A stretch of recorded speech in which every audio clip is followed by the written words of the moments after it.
what do you think life will look like 20 years from now? That was something I was really curious Some ideas, some teachings. Yes, I've done art all my life. I will always do it. But my section of art, social justice, and the human spirit. That was allowing me to really express myself.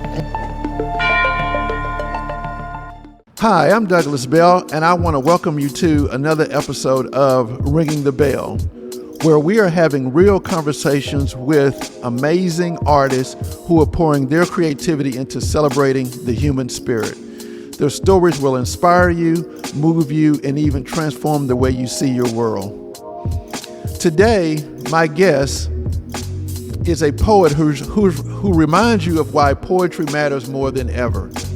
She uses the power of words to explore life's biggest questions: love, loss, healing, and self-discovery.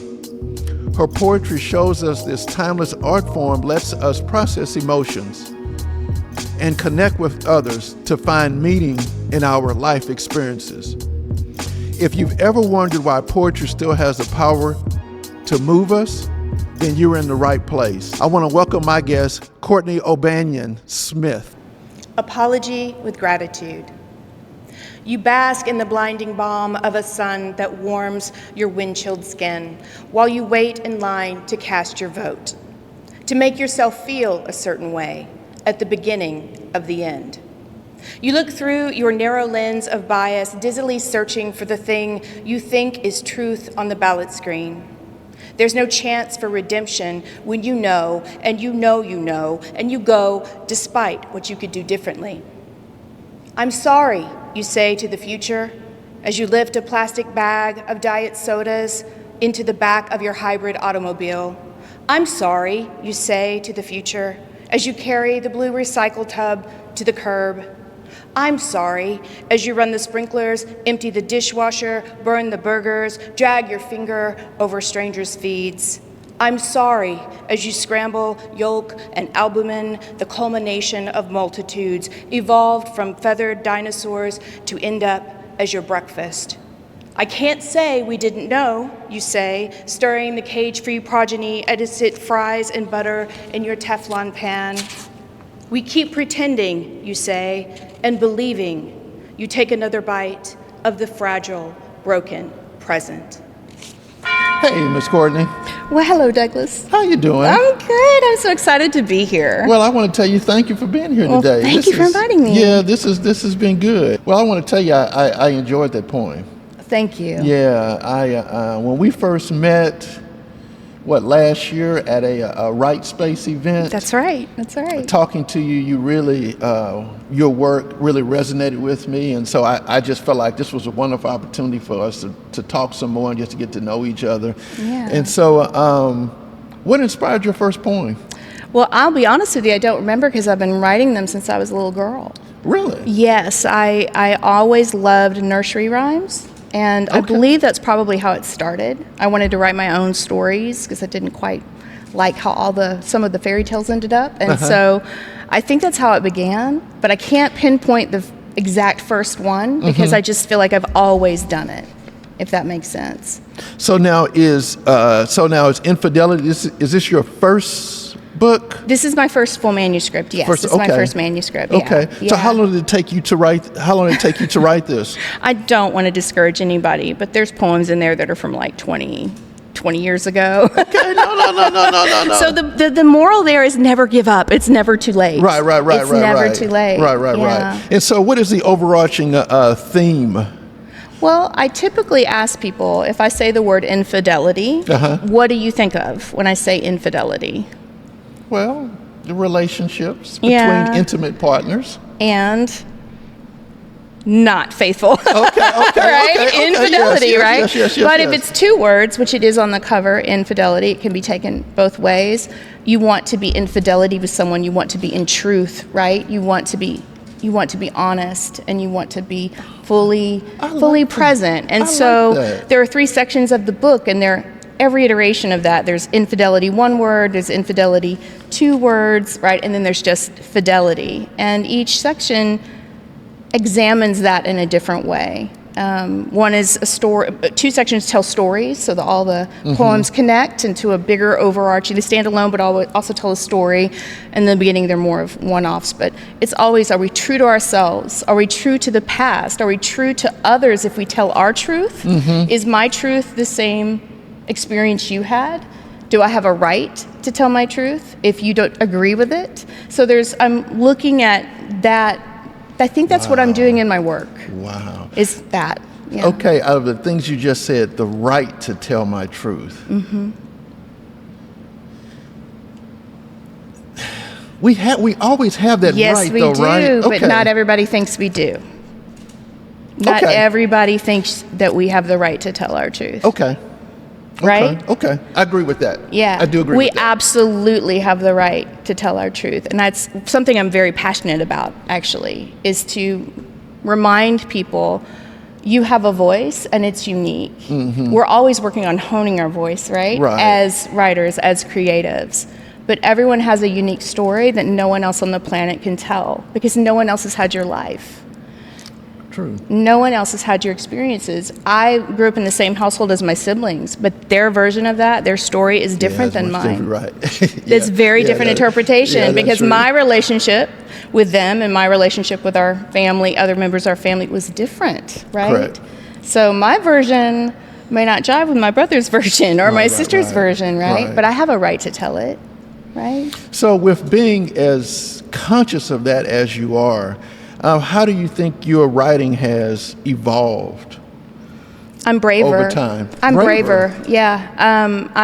I'm more seasoned lady now.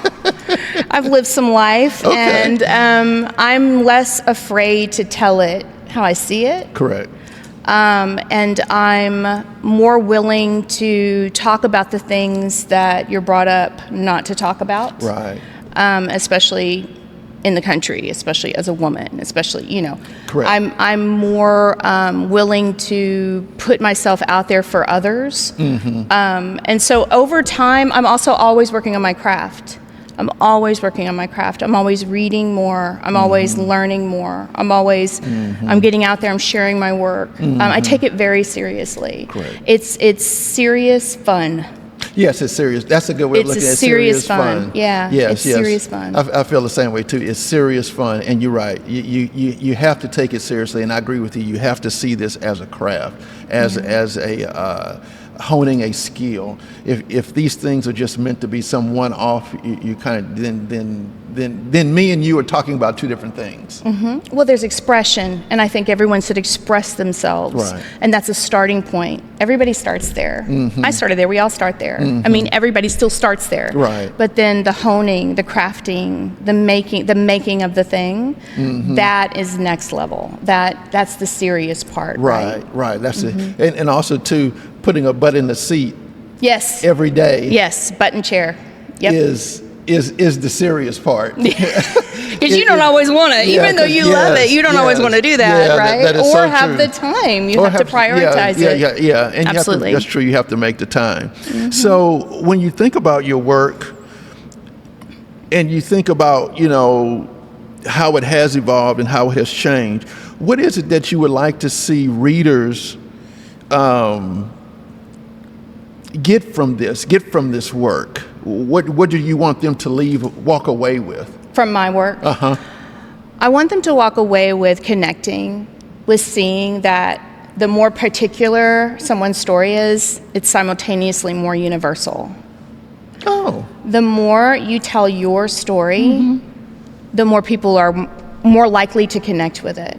And not only to come away having enjoyed it, I tried to write happy-go-lucky stuff. It's just not my thing. But that's not the only reason we write or read. We read for catharsis. We read for connection. Yes. We read to matter, right? Right. And as well as write. So I hope what people take away from it is not only that enjoyment and connection, and I hope they also say, oh, that's me too.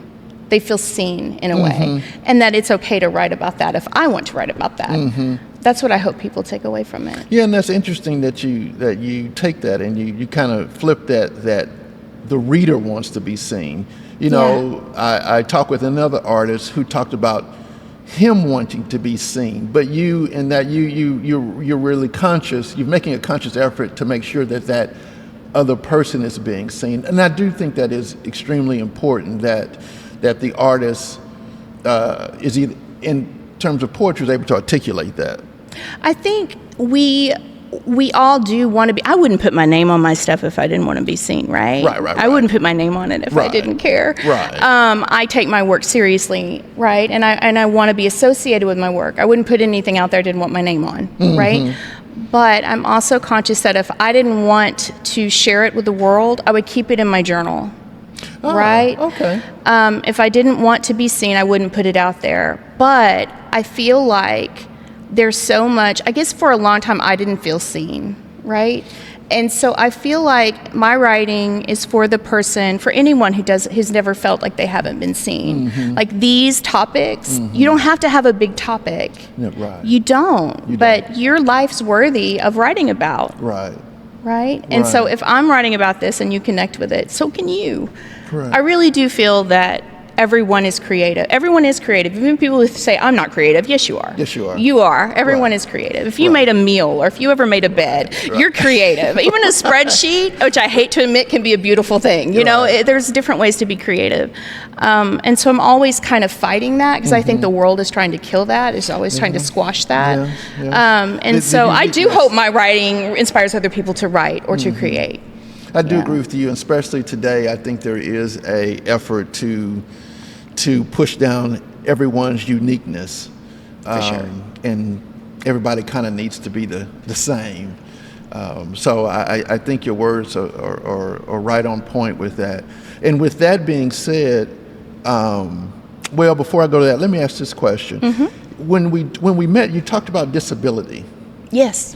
So how does that come into your work? So my entire household, we're all neurospicy. We're all neurodivergent. We all have multiple diagnoses. We all have, and this is the way we've chosen to deal with some of it. We all have therapists. We all have pill boxes. We all have schedules. My children have various invisible developmental disabilities. Some of which is dyslexia, dysgraphia, things specifically associated with writing and reading, although we're all avid readers in my home. And so I'm constantly trying to, number one, talk about it publicly to debunk any stigma and to make it normalize it, right? To normalize this is a population that if you're lucky to live long enough, you most likely will be a part of at some point in your life. At some point, if you're lucky to live long enough, a lot of people won't, but a lot of people will eventually. So to think it's someone else and not you, you're mistaken. Right. And so that is, I'm a real advocate for people in the disabled community, from invisible disabilities to physical ones as well, because of family, because of myself. With my children in particular, I have a 12-year-old and 10-year-old, almost 13, almost 11. And the school system is a real problem. And as an educator, I sympathize for both sides of the desk. You can see both sides. Yeah, I can see both sides of it. But it's our education system is not a secret that it's in trouble. But as a parent of, as we like to term it, neurospicy children, it's a constant issue. So I learned something new today. Neurospicy. Neurospicy, yeah. I've never heard that term before. Oh, yeah. Jamie Portwood, I got to give her credit for that. She brought that to my attention. I'm like, that's it. That is the word. Neurospicy. And it's kind of positive. And even the word disability is problematic. Yes. I even have a poem about that. How does language that cancels itself describe you? Language that cancels itself. Disability. I have ability, right? We have abilities. What is, right? Who is picking that word? Who's picking that word? So we reclaim words, right? We reclaim words like crip theory, which used to be a slur, and people reclaiming that. But again, language, as a poet, I'm all about that language.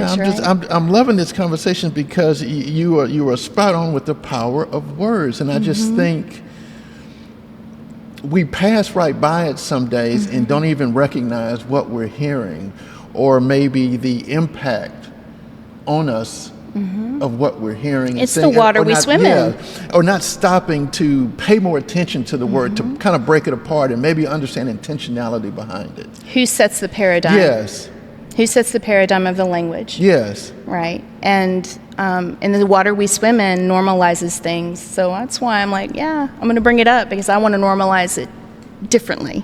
I want to normalize the difference. Yeah. Yeah. So is there a poem right now you're working on that is right for the time today, especially when we talk about how your work has evolved and you've become more honest and you've been willing to be more authentic? Is there anything you're working on right now that... Well, I have a whole new manuscript. Okay. I have a manuscript. I have, so I play with form because I find form can actually free me. That when I feel the edges that I'm pushing up against, that it makes me more creative because I want to kind of break it. And so it makes me work harder to say what I want to say, and it'll bring things out of me that I didn't know I needed to say. Sometimes I don't know what I need to say until I write it down, like Joan Didion said. And so I have a what's called a crown of sonnets, where all of the sonnets are linked by first line and last line. So it ends up with a final sonnet that's made up of all the first lines of the previous. Okay. That was so hard. So I have that in addition to more poems that are in conversation with art. They're ekphrastic, and they're in conversation with art pieces from a friend of mine. Shout out to Brooke Summers Perry. And so we have been cross creating. She will Okay. show me art. I write poetry in response to her art, and wow. she paints art in response to my poetry. And we're planning to have a show eventually. Good. Yeah. And so all of that is coming together, and that is the overarching theme: is parenting and different and neurological difference. Yeah. Wow. Yeah. Okay, you got a busy day, young Well, lady. we gotta keep going. Yes, we do. We can't be quiet. We gotta keep going. So let me ask this question. So how can poetry, and I think I do mean poetry specifically, I feel like I know how literary fiction helps us navigate today's challenges, but how can poetry help us navigate today's challenges? Well, I will say, old dead dude from the late 1800s or late 1700s, early 1800s, Percy Bysshe Shelley, he wrote a piece called In Defense of Poetry, and he called poets the unacknowledged legislators of the world. The unacknowledged legislators of the world. So, and what I believe he meant by that is that we influence the world in unseen, unacknowledged ways. Okay. I believe writers and poets in particular, no shade to any other genre, that we are on the edge of culture. We are simultaneously seeing and reporting on it. Hey, pay attention to this right now, because if you don't, we're kind of like prophets. If you don't pay attention, this is where we're going to end up. Right. We see the things and we report the things that then affects the people who hear it. Hopefully, that's the plan. And we also create culture because we're on that cusp. We see it and we report it and we say this is where we're headed if we don't do something differently. But we also are right there, those creatives, those artists, those writers, those poets, influencing and moving culture forward. I really believe that. So that would be my answer to that question. Wow. Yeah. I like that answer. I'm deep, man. Just give me a minute. You have covered that one. So let me ask this question. If you could choose 3 words to sums up your work, what would those 3 words be? Honest. Honest. Why? So why honest? That is always what I'm striving for. Okay. I think there's so much BS in the world, and I think we justify so much in ourselves just to get through the day, to sleep at night. Correct. And so I want to shine a flashlight or a spotlight into the dark little corners, and I want to get to know myself better and also get to know you better. And I just don't think there's a way to do that without really getting to knowing who I am. Right. right? And that's always a work in progress. So honest, I would say honest. Image comes to mind. I always want to have a juicy image for you to hang on to. William Carlos Williams said there's no ideas except in things. And he was an imagist, and that's one of the poets that's a real big influence on me. And so I'm always like, well, what image matches the thing, or what is the image, the scene or the image that is sticking in my head that's attached to this feeling or this thing I need to say. So I think image and narrative. I tell stories. There's stories.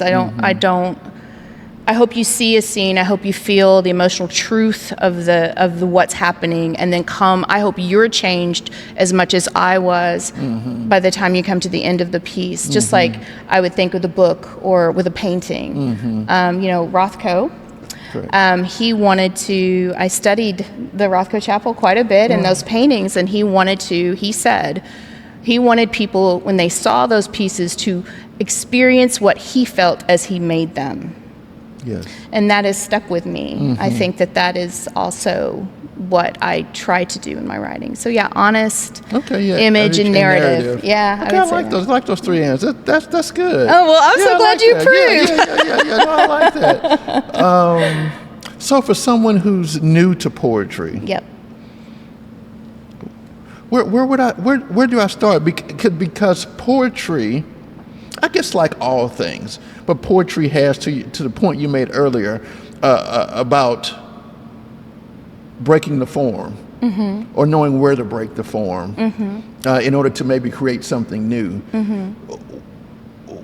Where do I start to learn how to create the form? How does that process begin for someone who's new to this? Well, I would say most people don't start with form. I think a lot of people start with what we call free verse, because it's free of form. And that they start with feelings and words, that they try to get their words, that their feelings on paper in words. And I think that's a great place to start. I'm always encouraging people I teach. I'm always encouraging read more poetry. There's more people who write poetry than read it. Right. I have an vested interest in that, like buy my book, right? But also, you're going to be inspired and you're going to be exposed to more ways to say the things that you're feeling. So I'm always encouraging people, if you're really just starting out, read poetry and go to open mics. And this city has such a vibrant literary scene. And I just don't think people outside of the scene know about it enough. And so you think, oh, not me. Well, I used to be that person. I used to be that, not me. I cut my teeth on open mics. And before you know it, you're listening to other people like, I can do better than that. I can do better than that. If you're competitive like me, right? Or it's okay to do that? If it's okay to do that, I'm going to do that. And eventually you get up there and then you're hooked and you'll chase that feeling for the rest of your life. It's amazing. Yeah. So I am new to open mic and learning about open mic. So you're saying just a simple Googling of open mic Houston, these things will come up?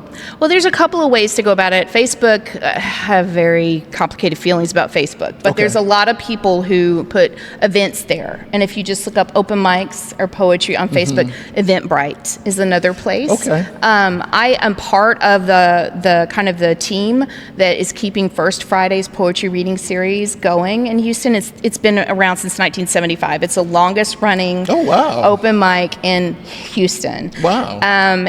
And it's every first Friday of the month, with the exception of July, because July 4th is that. We'll do it later. It's at Imprint House. And it's a great place, regardless if your performance, if you're a spoken word, like you want to be a slam or spoken word person, you're welcome. If you're on the page, more on the page or structural, you're welcome. If it's your first time, it's a great place to start. So it's all forms, Yes, all are welcome, yes. And so there'll be a feature and we'll have a surprise poet, and then the rest of it is open mic, and we go until everybody's gone.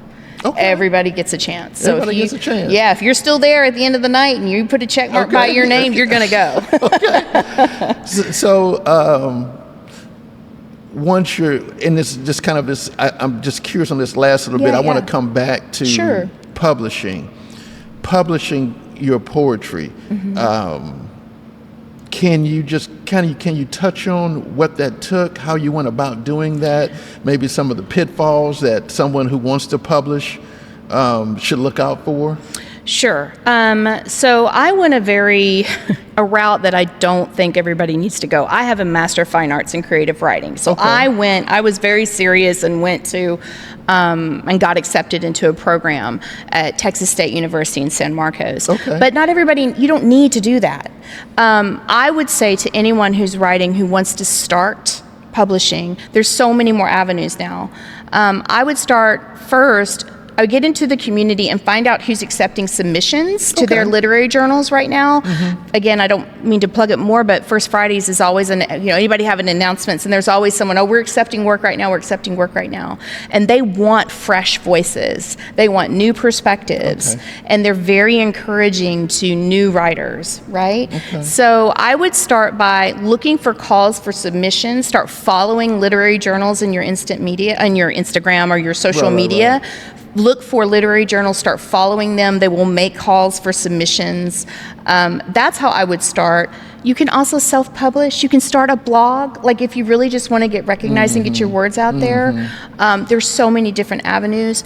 Don't ever pay to be published, though. That's a scam. Don't ever pay to be published. Never pay to be published. No. If you're, this was a long-running scam where become a member and you get to be in this book this thick with all these other people who paid to be in the book. Right. Get a blog. Don't do that. Don't do that. Get a blog. Post it on your Instagram. Don't be scammed. Wow. Yeah, don't be scammed. But it's not as prevalent now, but some people, and that's different than hiring someone who will help you get your published book out. That's different. That's different. If you have a manuscript and you want to make your book and you need someone to help you get it out there because it's self-published, that is a different. Correct. It's more pay us and we'll make your, we'll put you in the book. Right. Don't ever do that. Okay. That's different from reading fees. Sometimes you will have to pay reading fees and submission fees. But if you don't have money, sometimes there are sliding scales. Look for the ones that have scholarships. There are those out there where you don't have to pay anything. So, yeah, it's a whole... I just say look up submissions, follow literary magazines. If you want to be chosen, have your work selected, that's the way to start. So, I opened this segment up saying why poetry matters. So I want to close then with, why does poetry matter today? I don't know that it's... there's been different times in history, so I don't want to minimize, but, I just think it can't be more important than it is now. I just go back to what I said earlier. This is how we change the world. Everybody has their part, right? Everybody has their part to play against injustice and the problems that we have, and that is one way. Your voice matters. You need to be heard. You need to be brave enough to go on record to say, this is wrong.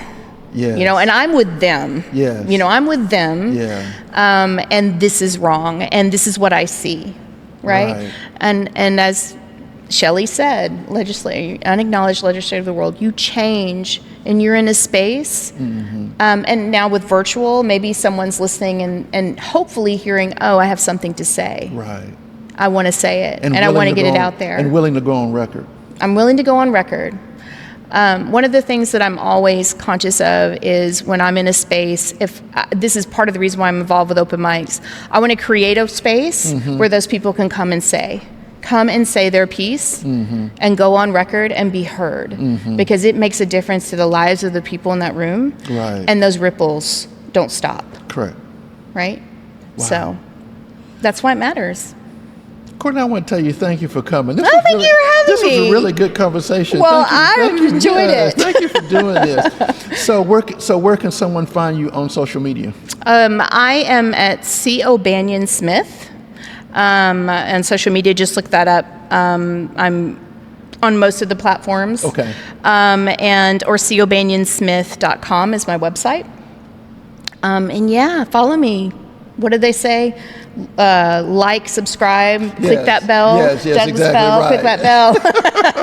Do it. Exactly. Well, thank you. Thank you so much. Yeah, thank you. It's been a pleasure. Thank you so much. And I want to tell you, thank you for being with us today, here with me, Douglas Bell, and Ringing the Bell.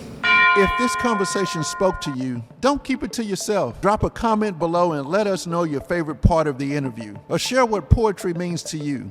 Hey, and if it inspired you, hit the like button and share this video with someone who needs to hear it. Let's keep the power of words alive by spreading these stories far and wide. Don't forget to subscribe and turn on the notifications so you'll never miss a beat.